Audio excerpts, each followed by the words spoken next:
Report के अंदर malaria के जंतु आए हैं। डॉक्टर साहब को मलेरिया समझ नहीं रहा था, उनकी योग्यता इतनी ज़्यादा नहीं थी मलेरिया तक पहुंच जाए। बड़ा मुश्किल है महाराज, बीमारी को समझना, दुखों को समझना। आपके संपूर्ण दुख श्रीमद् भागवत को समझते हैं और धीरे धीरे परमात्मा की महती कृपा से आज का दिन प्रारंभ हो गया।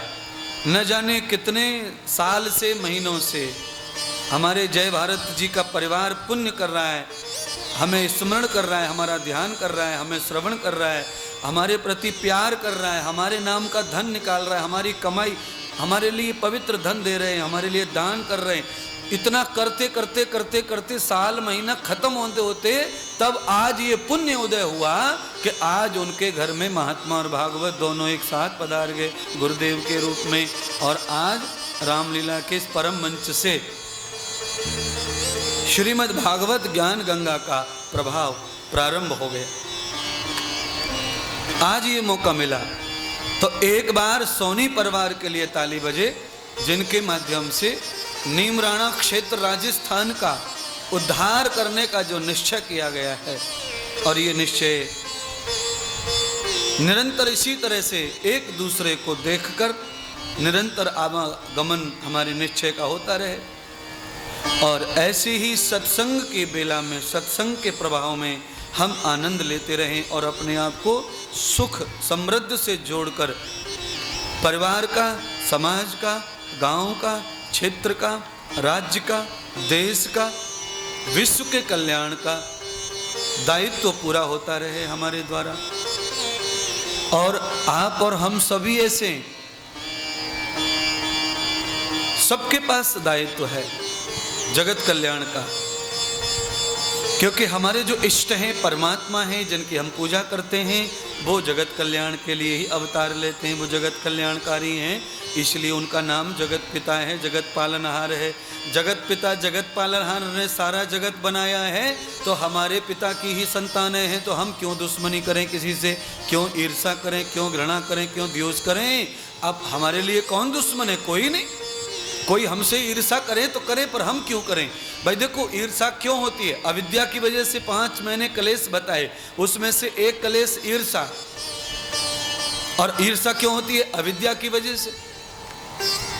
अकारण ही मेरी सुंदरता को देख के कोई जले बुझे, मेरे ज्ञान को देख के कोई जले बुझे, मेरी उन्नति को देख के कोई जले बुझे, आपके घर मकान को देख के कोई बुझ जाए, आपकी गाड़ी को देख के कोई बुझ जाए, जल जाए, तो ये उसकी अज्ञानता है। अविद्या के कारण बेचारा सुलग रहा है और लेना न देना। वो कितना भी चिड़चिड़ चिड़चिड़ कर ले, तुम्हारे 4 टायर ही रहेंगे गाड़ी के, कार के 3 थोड़ी हो जाएंगे, स्टीयरिंग थोड़ी उखड़ के चली जाएगी। वो जल जल के, भूल भूल के, सूख सूख के मर जाएगा, भूख लगे ना प्यास लगे। अच्छा, ये हो कैसे रहा? अज्ञान, अविद्या की वजह से हो रहा है। विमुक्तये अविद्यादाशम। जब तक आदमी को दिखने वाली चीजों से मोह कम नहीं होगा, तब तक अविद्या मिटने वाली नहीं है। वाला है मोह का मतलब क्या है? मोह का मतलब है एकाग्र हो जाना, एकागी हो जाना। मोह इसको ही कहते हैं। एक जगह टिक जाती है।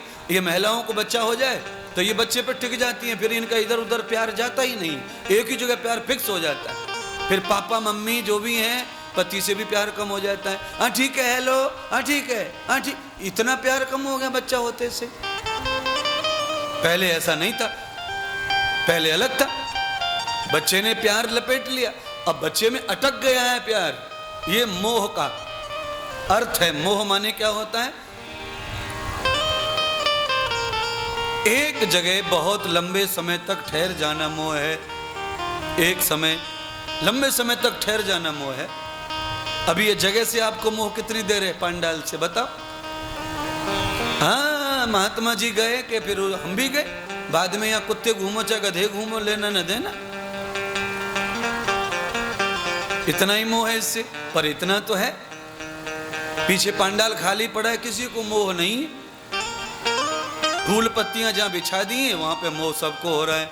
पीछे लाल लाल लाल लाल दिख रहा है, वहाँ मोह नहीं हो रहा है किसी को। मारा पांडाल एक ये कथा भी सुनाई पड़ रही है, पीछे भी कथा जा रही है, दिख भी रहा है, पर मोह नहीं हो रहा है हमारा।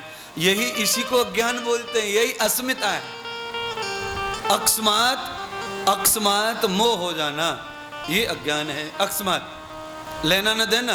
देखिए हम बस में चढ़े तब तक मोह नहीं था, और जैसे ही बस में चढ़े किसी का 100 का नोट देखा कि नीचे गिरा हुआ है सीट के, देखते से ही मोह हो जाता है। फिर हमारा पैर चप्पल के साथ धीरे धीरे खिसकता है नोट की ओर, कब चप्पल के नीचे आवे रुपया। आंखें इधर उधर देखती हैं और पैर अलग चलता है और गर्दन अलग घूमती है। 3 जगह हो रहा है काम हमारा है? आंखें तो ये देख रही हैं कि कोई देख तो नहीं रहा पैर को, और पैर स्टेप बाय स्टेप उधर जा रहा महात्मा गांधी की तरफ, और कोई लेना न देना। बस में चढ़ रहे थे कोई मोह नहीं था, बस में चढ़े थे खड़े थे कोई मोह ही नहीं था। जैसे ही अखियां पड़ी मोह ने घेर लिया। इसीलिए शास्त्र कहता है यद पश्यम मोह गतिनाम नेत्रम मोह मायाम मायाम यस्त नेत्र। नेत्रों के द्वारा माया का आगमन 100% होता है, कानों के द्वारा माया का आगमन 50% होता है। ये दोनों चीज़ें माया का आगमन कराती हैं। मुख के द्वारा माया का 25% आगमन होता है। सबसे कम माया मुख के द्वारा अंदर जाती है। आँखों के द्वारा 100% माया अज्ञान अंदर प्रवेश हो जाता है। अब आपसे सवाल पूछूंगा, बताते चलना। आपको संसार में मोह हुआ है तो कौन कौन सी चीज और आदमियों से हुआ है? जिनको आंखों ने देखा है उससे ही मोह हुआ है। जिनको हमने कभी देखा नहीं उनसे हमारा कोई प्यार है ही नहीं। हमारा अलवर में अब ये गुड्डू नाम का आदमी सुबह मरा ट्रक से। अब हमें क्या मोह है उससे? हमको कहाँ दर्द हुआ? न रोना न धोना। ये आंखें देख लें और मान लें, फिर रोते रोते घर भर देते हैं। हाँ, दुनिया भर के लोग मर रहे हैं, पर ये आंखें किसी को मान लें फिर रोना शुरू होता है। इसको कहते हैं मोह, अस्मिता। हाँ, फिर अस्मिता पैदा हो जाती है। अस्मिता का मतलब होता है आदमी के अंदर अपनत्व पैदा हो जाता है, सम्मान पैदा हो जाता है, लगाव पैदा हो जाता है। अरे ये तो मेरे थे, ये तो मेरा ऐसा था। ये अस्मिता है हमारा। अच्छा, अस्मिता की लड़ाई परिवार में रहती है, मन में भी रहती है, दोस्तों में भी रहती है, पति पत्नी में भी रहती है। अस्मिता की लड़ाई है ना। कभी कभी आपस में थोड़ा कुर्र हो जाए पति पत्नी में तो 3-4 दिन तक बोलते नहीं है, अस्मिता के कारण। अपने आप में दोनों को कुछ कुछ रहता है, पर धीरे धीरे 2-4 काम और बिगड़ते हैं घर में, नुकसान होने लग जाता है, तो दोनों से कोई न कोई बेशर्म हो ही जाता है। फिर हेलो हाय सॉरी साय कर करा के काम शुरू। मेरे बोलने पे मत जाना, अच्छी बात है बेशर्म हो जाना। लड़ाई हो जाए तो कोई बात नहीं है, बोलना बंद हो जाए तो कोई बात नहीं है, पर बोलना शुरू हो जाए। मैं सन्यासी भाषा में बोल रहा हूं, बेशर्म हो जाना। बेशर्म हो जाने से कई कलेश मिट जाते हैं, कई कलेश मिट जाते हैं महाराज। पर वो कलेश जो मिटते हैं वो कलेश होते अज्ञान के ही हैं, उनसे बहुत अधिक लाभ होता नहीं है। जितने भी क्षणिक सुख होते हैं वो तो तुम्हें प्राप्त होंगे प्यार करने से। लड़ाई मिट गई, बोलना चालना शुरू हो गया, तो व्यवहारिक कोई सुख है वो तो मिलेगा। पर वास्तविक जो सुख है जिसकी चर्चा कथा में हो रही है वो किसी के लड़ने से या प्यार करने से न कम होता है, न वो घटता है, न वो बढ़ता है।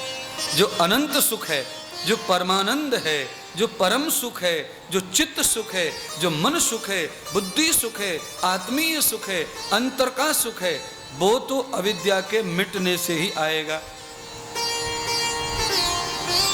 और जब तक अविद्या मिटेगी नहीं वो सुख आएगा नहीं।